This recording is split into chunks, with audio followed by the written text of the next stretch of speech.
Hello friend, welcome to history tutorial YouTube channel. Friends, हम लोग भारतीय अर्थव्यवस्था का आज 8वां पार्ट देखेंगे, जो आपके टीजीटी, पीजीटी, जीएससी प्रवक्ता परीक्षा सभी एग्जाम के लिए काफ़ी महत्वपूर्ण है। तो वीडियो को अंत तक जरूर देखिएगा और इसमें सभी प्रश्न बहुत ही इंपॉर्टेंट होंगे। आपके परीक्षा के दृष्टि से सारे प्रैक्टिस सेट को तैयार भी किया गया है। तो वीडियो अगर अच्छा लगे तो चैनल को सब्सक्राइब कर लीजिएगा, लाइक कीजिएगा, दोस्तों में शेयर भी जरूर कीजिएगा। तो चलिए प्रश्न को शुरू करते हैं और आज का पहला प्रश्न देखते हैं। पहला क्वेश्चन है, वैट लगाया जाता है। तो वैट किस पर लगाया जाता है? तो वैट लगाया जाता है उत्पादन तथा अंतिम बिक्री के बीच समस्त स्तरों पर जो है वैट लगाया जाता है। ठीक है, यहाँ पे डी ऑप्शन करेक्ट होगा। वैट जो होता है इसको हिंदी में कहते हैं मूल्य वर्धित कर, यानी वैट। ठीक है, एक वस्तु अथवा सेवा जैसे निर्यात या सरकारी सेवाओं को छोड़ करके जो है एक वस्तु अथवा सेवा के मूल्य में जोड़ा गया कर, वैट का संबंध बिक्री कर से कर के परिवार से है।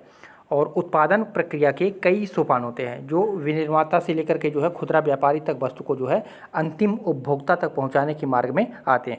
ठीक है, तो समस्त स्तरों पर लगाया गया जो अंतिम बिक्री कर होता है वही क्या कहलाता है? वैट कहलाता है। तो डी ऑप्शन आपका इसमें करेक्ट हो जाएगा। अगला क्वेश्चन है, निम्नलिखित संस्थाओं में से कौन सी संस्था भारत में राष्ट्रीय आय का अनुमान लगाती है?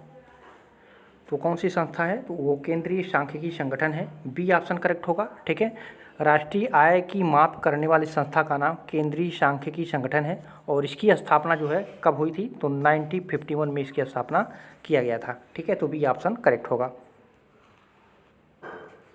अगला क्वेश्चन है, भारत में सेवा कर सर्वप्रथम लागू किया गया था। तो भारत में सेवा कर कब लागू किया गया था? तो ये किया गया था 1994-95 में। बी ऑप्शन करेक्ट होगा। चलैया समिति के द्वारा, ये भी पूछा हुआ क्वेश्चन है, किस समिति के द्वारा? तो चलैया समिति के द्वारा जो है की संस्तुति पर जो है 1994-95 की केंद्रीय बजट के में जो है शुरू किया गया, जबकि 3 सेवाओं टेलीफोन, सामान्य बीमा तथा जो है स्टॉक ब्रोकर्स पर जो है 5% की दर से जो है सेवा कर लगाया गया था। ठीक है, तो सेवा कर 1994-95 में चलैया समिति के द्वारा, ठीक है, सर्वप्रथम जो है टेलीविज़न, सामान्य बीमा और स्टॉक ब्रोकर्स पर 5% का जो है सेवा कर लगाया गया था। तो बी ऑप्शन करेक्ट होगा। अगला क्वेश्चन है, अर्थव्यवस्था के उदारीकरण तथा भूमंडलीकरण के संदर्भ में निम्नलिखित कथन पर विचार कीजिए। और यहाँ पे आपको सही कूट का निर्धारण करना है, कौन सा इसमें सही है। तो आयोजन की एक सांकेतिक भूमिका होती है। आयोजन की एक सांकेतिक भूमिका होती है, तो बिल्कुल सही है, आपका पहला सही हो जाएगा। आयोजन की कोई भूमिका नहीं होती है, ये तो गलत हो जाएगा। आयोजन की क्योंकि भूमिका होती है। आयोजन जो है निर्धनों को सुरक्षा चक्र प्रदान करने में सहायक होता है, ये भी सही है। आयोजन निर्धनों को सुरक्षा चक्र प्रदान करने में सहायक नहीं होता है, ये गलत हो जाएगा। यानी ए और सी आपका दोनों सही हो जाएगा। तो कूट नंबर डी आपका इसमें से सही हो जा रहा है। ठीक है, निर्देशात्मक नियोजन के अंतर्गत जो है केंद्रीय नियोजन संस्था द्वारा लक्ष्यों का निर्धारण किया जाता है। ठीक है, इसलिए जो है वहाँ पे आयोजन की सांकेतिक भूमिका की भी ज़रूरत होती है और आयोजन जो है निर्धनों को सुरक्षा चक्र प्रदान करने में सहायता भी करता है, इसलिए। ठीक है, तो यहाँ पे पहला और तीसरा जो है इसमें सही हो जाएगा, यानी डी ऑप्शन सही होगा। अगला क्वेश्चन है, निम्नलिखित योजनाओं में से किस योजना में भारतीय अर्थव्यवस्था ने उच्चतम समृद्धि दर प्राप्त की? तो ये हो जाएगा आपका ऑप्शन नंबर बी, अष्टम। ठीक है, जब ये प्रश्न पूछा गया था तो उस दौरान जो है 8वीं योजना में सर्वाधिक वृद्धि दर हासिल हुई थी। ठीक है, 8वीं योजना में जो है 6.7% की, पंचवर्षीय योजना में 6.7% की जो है वृद्धि हुई थी 8वीं पंचवर्षीय योजना में। ठीक है, अगर सबसे ज़्यादा देखा जाए तो सबसे ज़्यादा 12वीं में होगी।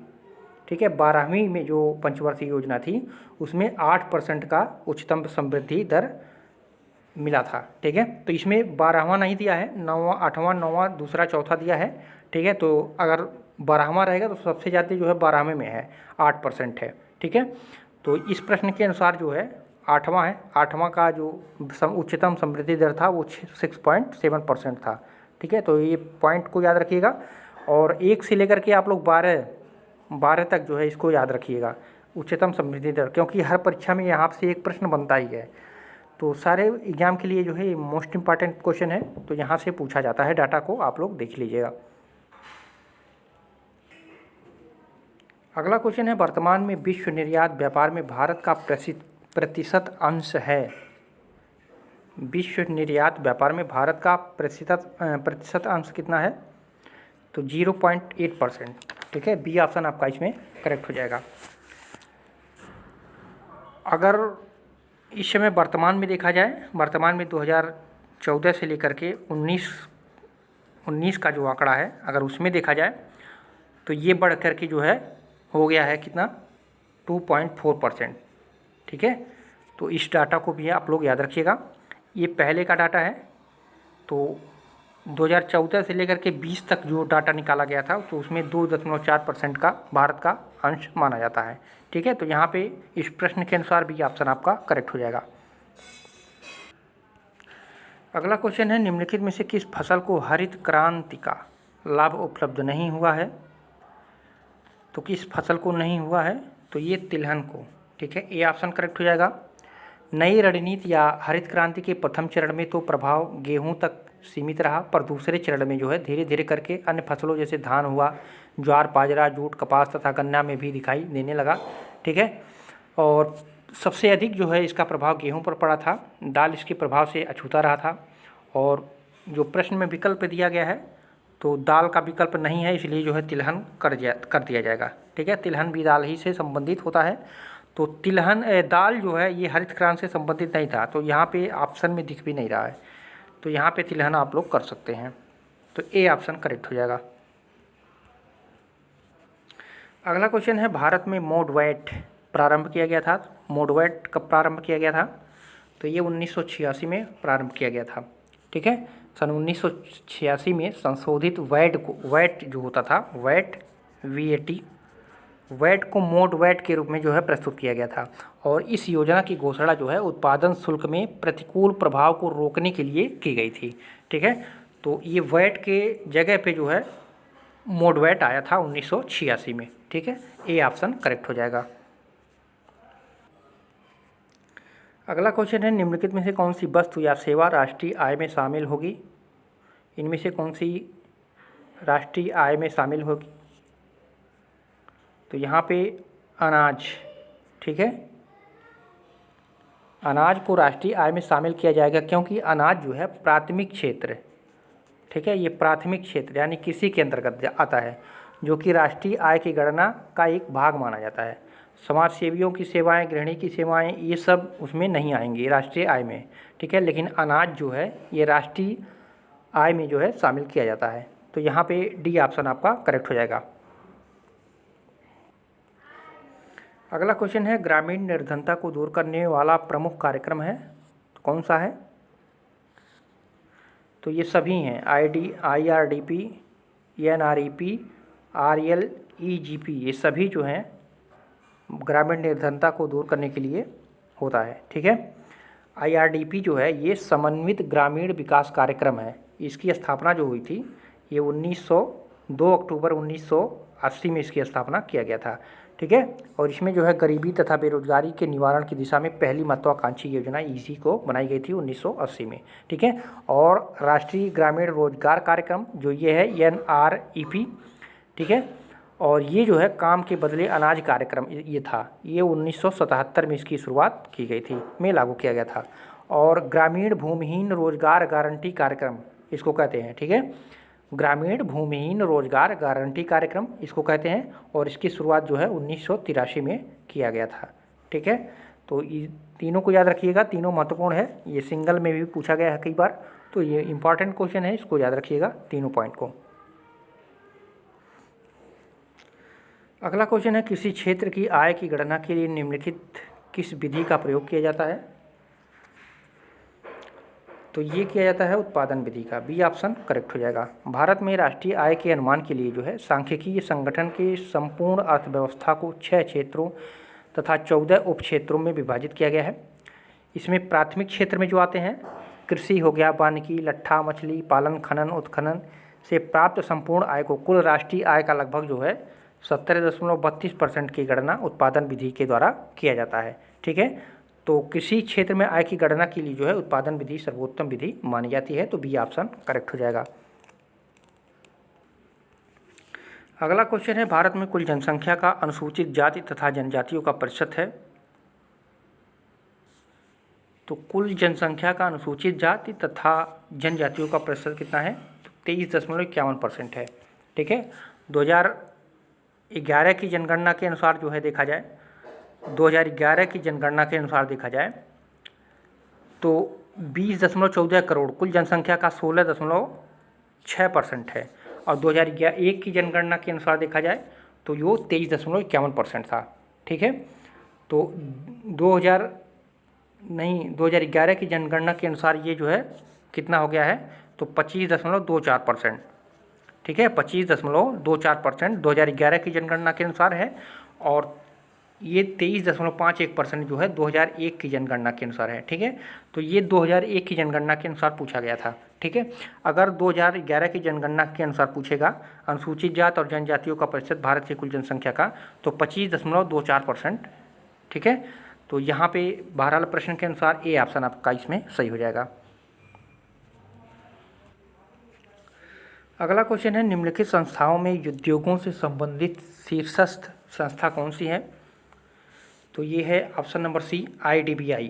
ठीक है, देश में जो है औद्योगिक विकास की वित्तीय आवश्यकताओं को पूरा करने के लिए जुलाई 1964 में भारतीय औद्योगिक विकास बैंक, इसको कहते हैं, ठीक है, की स्थापना करने का निर्णय लिया गया था। यह बैंक बड़ी तथा मझोली औद्योगिक इकाइयों को जो है सीधे ही वित्तीय सहायता प्रदान करता है, IDBI बैंक। ठीक है, तो इसको याद रखिएगा, मोस्ट इंपॉर्टेंट है, सी ऑप्शन आपका इसमें सही हो जाएगा। अगला क्वेश्चन है, भारतीय कृषि में सिंचाई सुविधाओं का 100% सदुपयोग नहीं हो पाता, इसके कारणों में कौन सत्य है? तो सिंचाई परियोजनाओं समय पर पूर्ण नहीं हो पाती, ये भी सत्य है। जल के वितरण हेतु नालिकाओं का निर्माण एवं भूमि का समतलीकरण पूर्ण नहीं होता, ये भी सत्य है। कृषि सिंचाई सुविधाओं के सदुपयोग के प्रति जागरूक नहीं होते, ये भी सत्य है।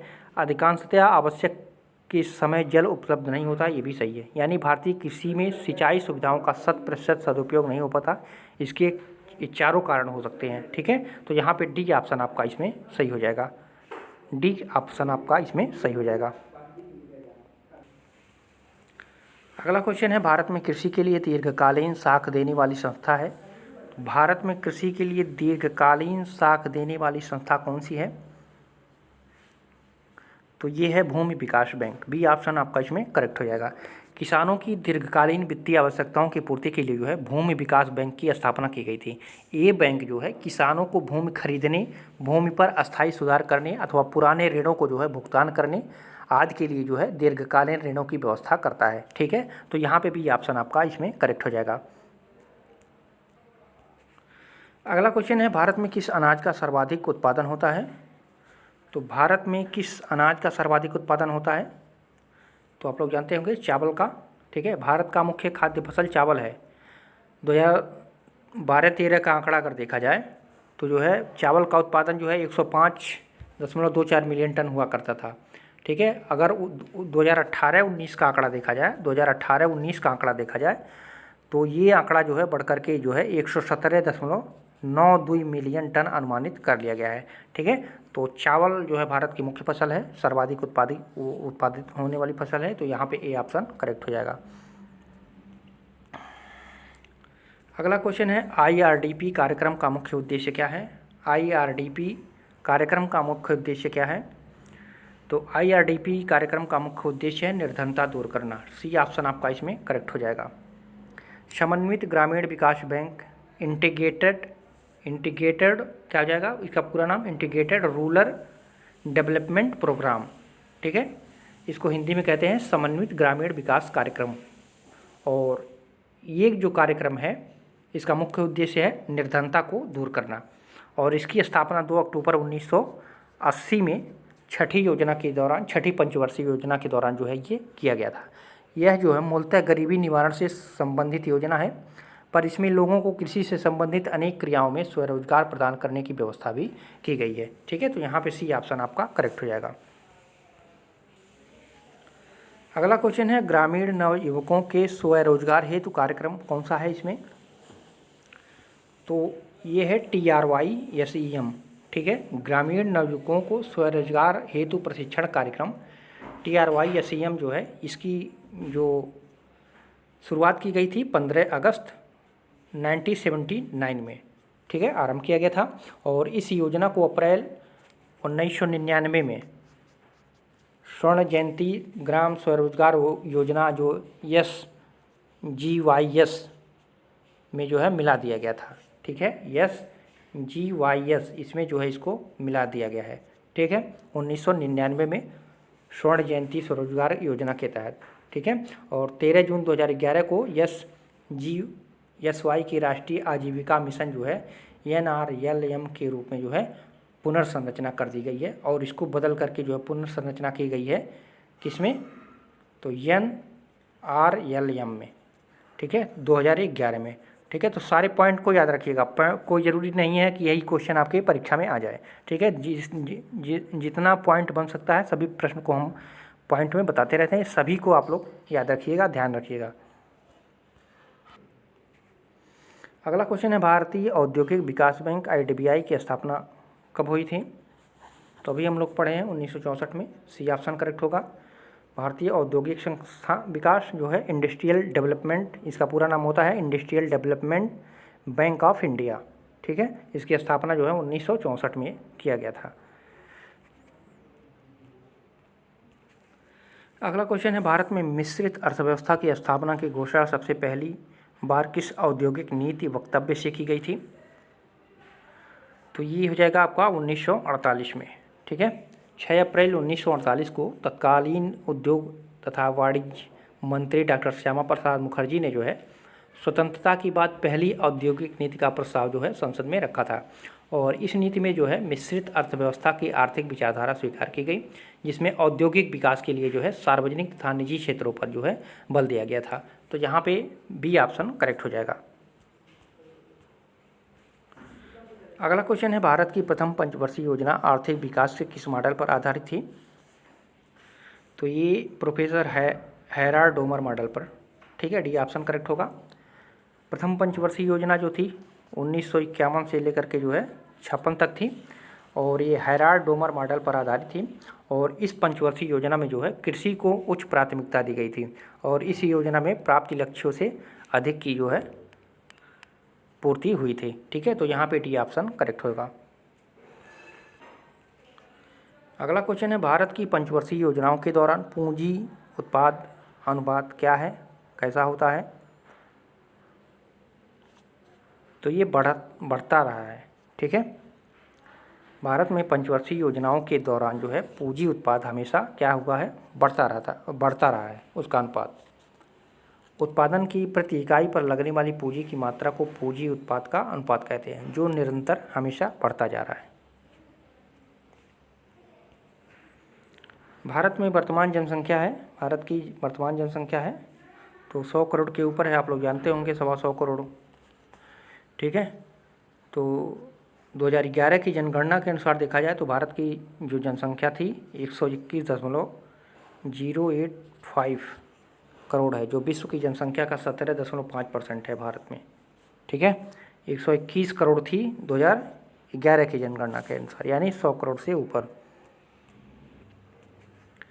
अगला क्वेश्चन है, भारत में बृहद क्षेत्र का सबसे पुराना उद्योग है, तो सबसे पुराना उद्योग कौन सा है?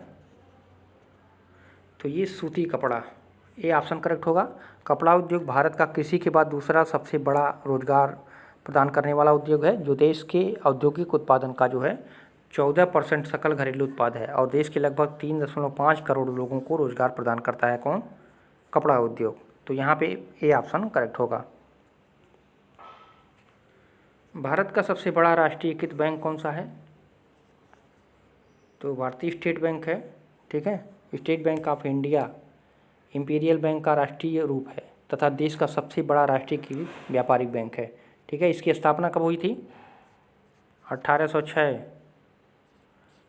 को बैंक ऑफ कलकत्ता के रूप में हुआ था, और 1921 में बैंक ऑफ मद्रास हो गया। ठीक है, और 1955 में इसे भारतीय स्टेट बैंक के रूप में जाना गया था। ठीक है, 1955 में इसे भारतीय स्टेट बैंक के रूप में जाना गया था। तो यहाँ पे बी ऑप्शन करेक्ट होगा। अगला क्वेश्चन है, भारतीय रिजर्व बैंक नोट निर्गमन की निम्नलिखित पद्धति को अपनाता है, तो किस पद्धति को अपनाता है? तो न्यूनतम कोष पद्धति को अपनाता है। ठीक है, ये ऑप्शन करेक्ट हो जाएगा। 1956 में रिजर्व बैंक ऑफ इंडिया द्वारा जो है न्यूनतम कोष प्रणाली अपनाई गई, जिसके अंतर्गत जो है 515 करोड़ रुपए के विदेशी कोष, जिसमें जो है 115 करोड़ रुपए स्वर्ण तथा 400 करोड़ रुपए विदेशी प्रतिभूति में रखना आवश्यक माना गया था। ठीक है, तो यहाँ पे ये ऑप्शन करेक्ट हो गया। अगला क्वेश्चन है, भारत का सिक्योरिटी प्रेस और करेंसी नोट प्रेस कहाँ स्थित है?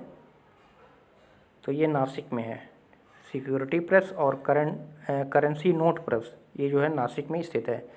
नासिक रोड स्थित भारत प्रतिबोध मुद्रालय में डाक संबंधी, लेखन संबंधी, डाक एवं डाक विभिन्न टिकट को अदालती, ये सभी जो है पत्रों की छपाई यहाँ पे की जाती है। कहाँ पे? नासिक में। डी ऑप्शन आपका इसमें करेक्ट हो जाएगा। तो फ्रेंड्स, महत्वपूर्ण क्वेश्चन रहे। कैसा लगा वीडियो कमेंट भी कीजिएगा, वीडियो को लाइक शेयर भी कर दीजिएगा। फिर मिलते हैं अगले पार्ट में। पूरा वीडियो देखने के लिए धन्यवाद आप सभी को।